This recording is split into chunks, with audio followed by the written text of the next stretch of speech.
দীর্ঘদিনের বন্ধুত্বপূর্ণ সম্পর্কের স্বীকৃতিস্বরূপ ঢাকায় অবস্থিত কাতার দূতাবাস সড়কটি শেখ হামাদ বিন খলিফা আল থানি সড়ক নামে নামকরণের প্রস্তাব করছি।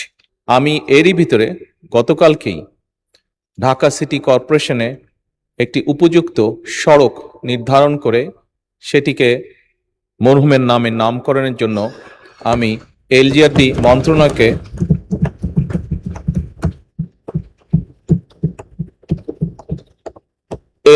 মন্ত্রণালয়কে গতকালকে মৌখিকভাবে নির্দেশনা প্রদান করা হয়েছে।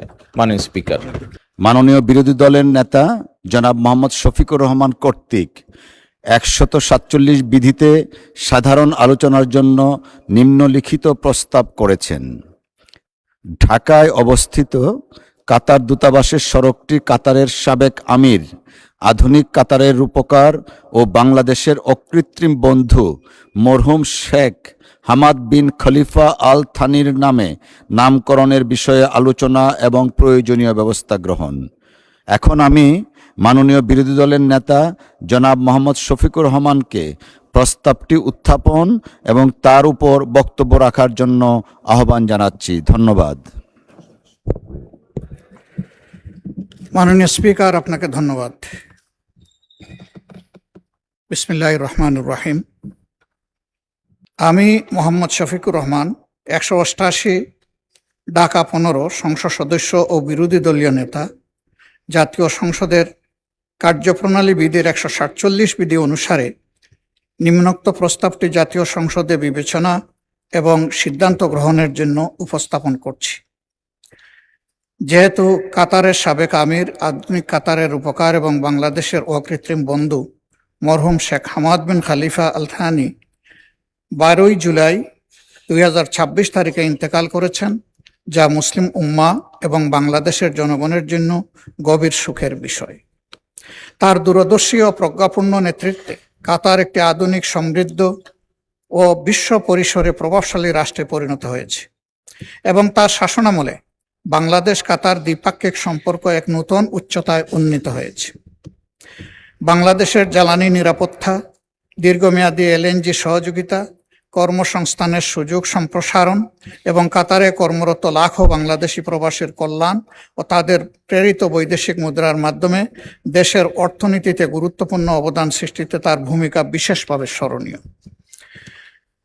মহান এই ব্যক্তির স্মৃতির প্রতি যথাযথ রাষ্ট্রীয় সম্মান প্রদর্শন করে ইতিমধ্যেই এই মহান সংসদে সর্বসম্মত প্রস্তাব গৃহীত হয়েছে এবং একই সাথে একদিনের শোকও পালিত হচ্ছে।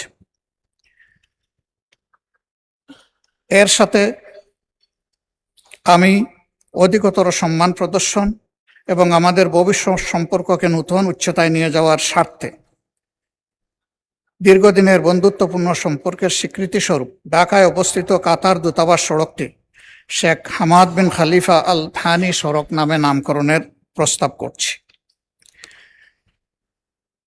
অতএব আমি প্রস্তাব করছি যে বাংলাদেশ জাতীয় সংসদের কার্যপ্রণালী বিধির 147 বিধি অনুসারে বিষয়টি জাতীয় সংসদে বিবেচনা করে আলোচনাক্রমে সর্বসম্মতিক্রমে গৃহীত হোক এবং প্রয়োজনীয় ব্যবস্থা গ্রহণের জন্য মাননীয় সংসদ নেতা ও প্রধানমন্ত্রীকে আমি বিনয়ী অনুরোধ জ্ঞাপন করছি। ধন্যবাদ মাননীয় স্পিকার।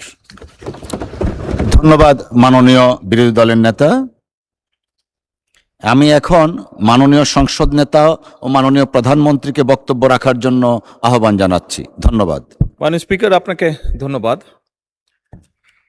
মাননীয় বিরোধী দলীয় নেতা যে প্রস্তাবটি উপস্থাপন করেছেন মাত্র মরহুম শেখ হামাদ বিন খলিফা আল থানির জন্য, আপনারা মাননীয় স্পিকার, আপনার মাধ্যমে সকল সংসদ সদস্যকে আমি অবহিত করছি, যদিও সকলেই জানেন যে তার প্রতি সম্মান দেখিয়ে, কাতারের জনগণের প্রতি সম্মান দেখিয়ে, কারণ কাতার এমন একটি দেশ যারা আমাদের উন্নয়ন কর্মকাণ্ডে, দেশের অগ্রযাত্রায় আমাদেরকে বিভিন্নভাবে সহযোগিতা করেছে বা করছে এখনো।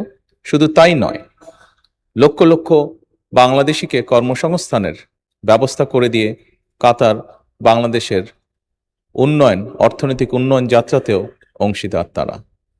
শুধু তাই নয়, এর ভিতরে যখন মধ্যপ্রাচ্যে হরমুজ প্রণালী নিয়ে একটি পরিস্থিতি তৈরি হয়েছিল এবং কাতার নিজেও বিভিন্নভাবে আক্রান্ত হওয়ার পরেও আমাদের লক্ষ লক্ষ প্রবাসীকে তারা নিজেদের নাগরিকদের মতন তারা তাদের টেক কেয়ার করেছে, তাদের নিরাপত্তা তারা নিশ্চিত করেছে। মাননীয় স্পিকার, এই সকল বিষয় বিবেচনা করি মরহুম শেখ হামাদ বিন খলিফা আল থানির জন্য আজকে রাষ্ট্রীয় শোক ঘোষণা করা হয়েছে। একই সাথে আমাদের জাতীয় পতাকাকে হাফ মাস্ট করা হয়েছে আজকে।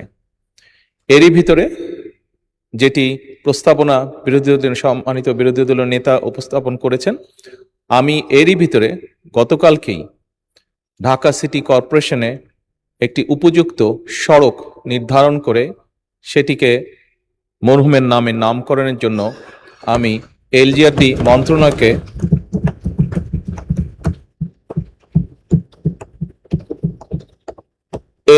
মন্ত্রণালয়কে গতকালকে মৌখিকভাবে নির্দেশনা প্রদান করা হয়েছে মাননীয় স্পিকার।